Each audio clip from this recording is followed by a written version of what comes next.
In this room alone, there's an enormous amount of knowledge and experience contained in our heads, right?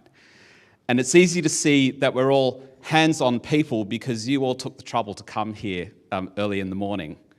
But is our motivation to be here purely commercial? Is it just about our careers that we're interested in this topic? Would I be wrong to say that it's also our hearts that bring us to this topic? So far, it's been a very gratifying journey for us at the Carter Group to have been able to work in the field with ageing Japanese.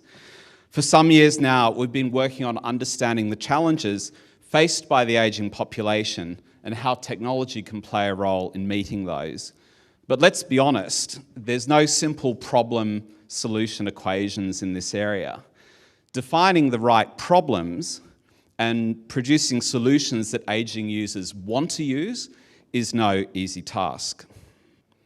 From personal experience with my parents, who are pictured here, although I've approached the task with great enthusiasm, it's been very difficult to get them to engage with tech. Even something as simple as getting them to work with a smart speaker has been a huge challenge. That particular device is actually gathering dust now in their apartment in Sydney. So it's critical to accept that the user's view of their needs and our occasionally somewhat heavy-handed view of what needs fixing is often not aligned. And maybe we need to catch ourselves when we think that ageing is something that needs to be fixed. Indeed, many Japanese have failed to get the memo that simply based on the fact that they're aged 65 or more, in some firmaments that's considered to be old. And it's a mind-blowing fact that many caregivers in this country are in their 70s for care recipients who are in their 90s. So it makes it easier to understand the idea of being cast as a care receiver is something that we have sometimes trouble getting our research respondents to get on board with. In fact, many people resist acknowledging the idea that they require support, even when it's obvious that they do.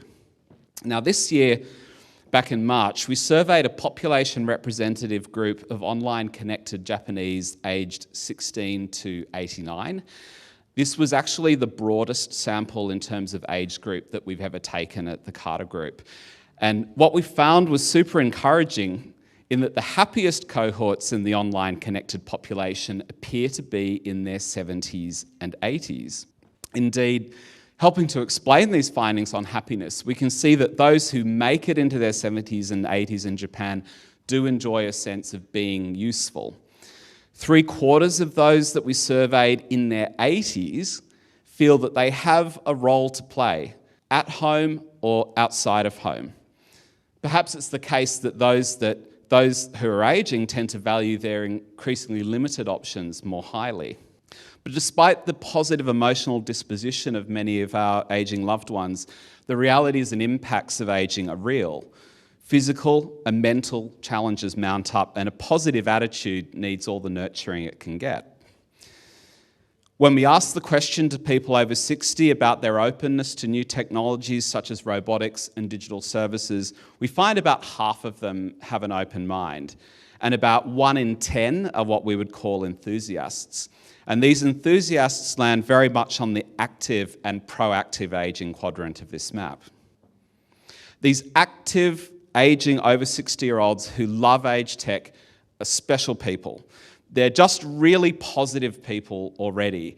And it's not hard to imagine them having been among the first to try out a car phone back when they came out in the 80s. And now they're completely up for embarking on the age tech adventure. Indeed, our enthusiasts enjoy a sense of accomplishment and mission.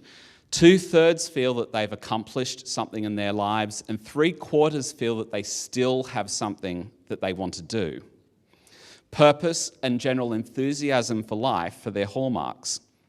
Now, the poster child for age tech enthusiasts is our fictional composite Keiko, but the quote, "I'll use the exosuit, but for goodness sake, make it look stylish," is actually from a real respondent.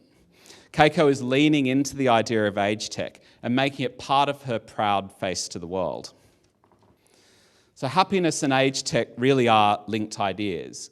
When you feel better, you want to do more for yourself. People who are positive about life and, dare I say, more self-aware and self-responsible are great customers for age tech. Having a reason to get up in the morning, which is a great working definition of ikigai, fuels our need for technology.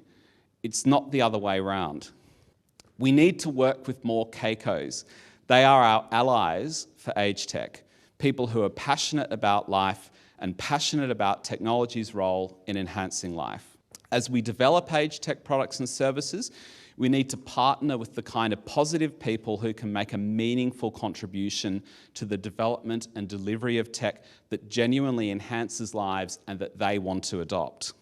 Ultimately, at the Carter Group, our big, hairy, audacious goal is to create a new model of development and diffusion for age tech.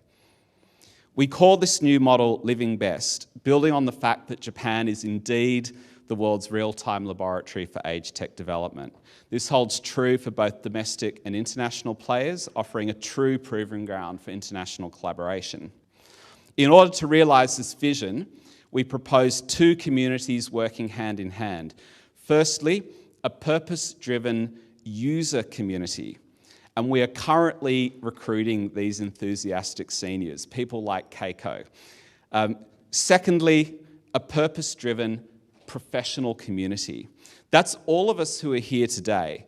Startups, corporations, academics, government, and providers who are working on age tech or would like to start working in age tech.